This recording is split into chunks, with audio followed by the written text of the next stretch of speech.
Well, we're getting ready for our rivalry game, so it's a big game for all of us. I think our team will have a good week of practice. We'll get our guys ready to go, and sometimes when you face a loss, it's not very fun. You just learn from it quickly and pick up the pieces and move on. So that's what we're going to do, and try to come out and play as well as we can on Saturday morning. Jeff, obviously injuries the past 2 weeks have been a really big thing. Which starters do you anticipate being out this week? Chris Bell will be out, and then we'll try to get some other guys ready that are nicked up that we won't know until the end of the week. It's always a strange weekend. It's Thanksgiving week, so you have that holiday in there, and coming off that rivalry, how quickly do you just try to move through whatever happened at SMU and get on with it, or do you spend the regular amount of time going through that tape with players? How does that work? No, we had a typical Sunday where we went over the mistakes that we felt we made, that we need to get better at.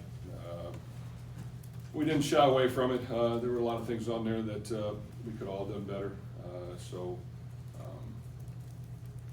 Now it's about getting our mojo back as we get going for this week and preparing really hard. And even though there's some new pieces out there, that happens every year to a certain extent. So whoever we have available needs to be ready to go and then have a great week of practice, and we need to find a way to win with whoever we have on the field.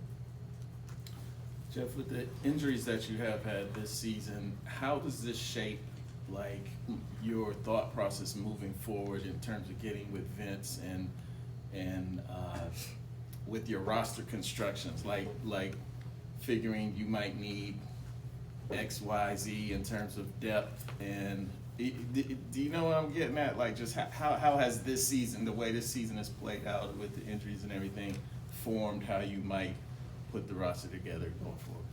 Well, every year's different. We had 2 early bye weeks. We've had a lot of games in a row. Unfortunately, we've had quite a few guys get injured. The key we know behind closed doors is whoever our best players are at the beginning of the year, you got to try to keep them healthy all year. And that's a big, we strategically plan that, and we work through it. We practice a certain way. Unfortunately, we've had a lot of key guys get injured, but they've all happened during the game. So it's not because of, the way we practice. We just unfortunately have had some key guys get injured, and to win against great competition, you need your best players on the field, and when they're not available, you have to have those next line ready to go, and we just got to continue to work through that. I think as you're building a roster, you got to use your resources properly to build your team, and you got to use what you can to get that done. And sometimes you can't.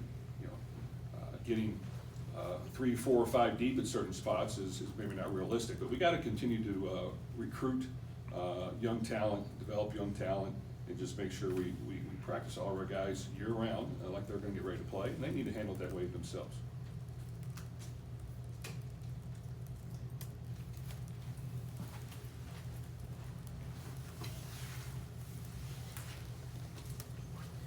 Jeff, what is the morale of the team? You have the losing streak going on, had so many injuries. Just what is the morale of the team, and how much could a win Saturday change all of it? Well, anytime you lose, it's not fun. Excuse me. And especially when you lose a couple in a row, it's not fun. It's not supposed to be. At this time last year, we had the same record that we have right now. And it's what you do with the games ahead of you. So we've got a good Kentucky team coming in that's won 3 of their last 4, that's playing well.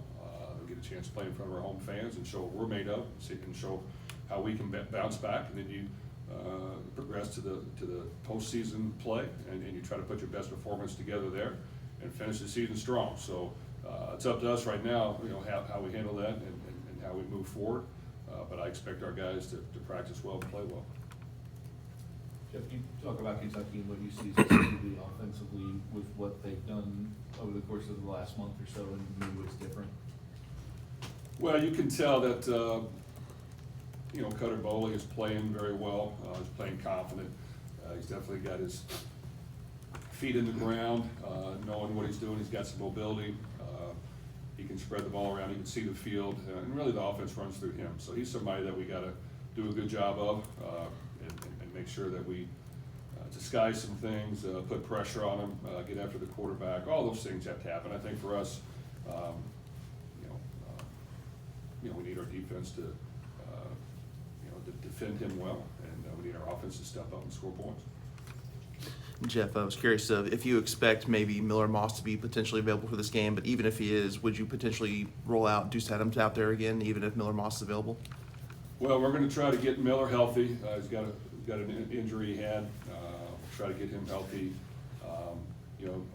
I could see multiple quarterbacks possibly playing again. Yes.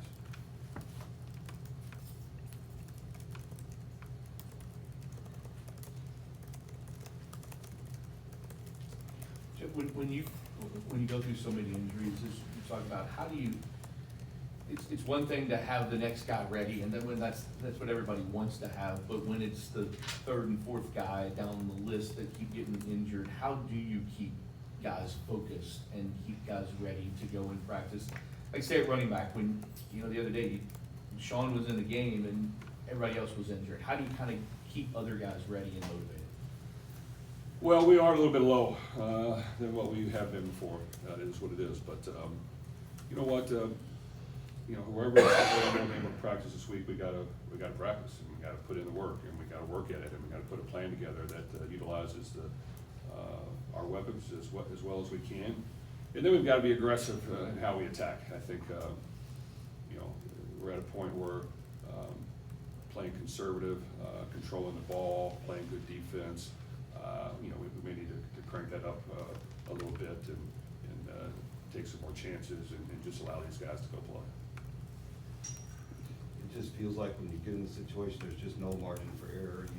If you have to settle for a field goal, the red zone, it's bad. You didn't have that many penalties Saturday, but every one hurt you in some way. How much pressure does it put the guys that are just playing under that they don't, there's no Isaac Brown to kind of make something look better or something like that? Well, creating big plays and quick strikes is important to winning a game. We have not been able to do that, and I think we have to figure out a way to come up with something to get us some easier touchdowns where we don't have to have long, sustained drives. At the same time, when we do, we've got to execute on third down. We can't have key penalties. Those things set you back, unfortunately. And then we have had some untimely things happen to us that have set us back and put us in a hole. So we've got to dig ourselves out of it. We've looked at it, we've analyzed it, but we've still got to, we talked about it, we go over it. We just still got to continue to work through it and try to play a better game. Anything else, Chuck?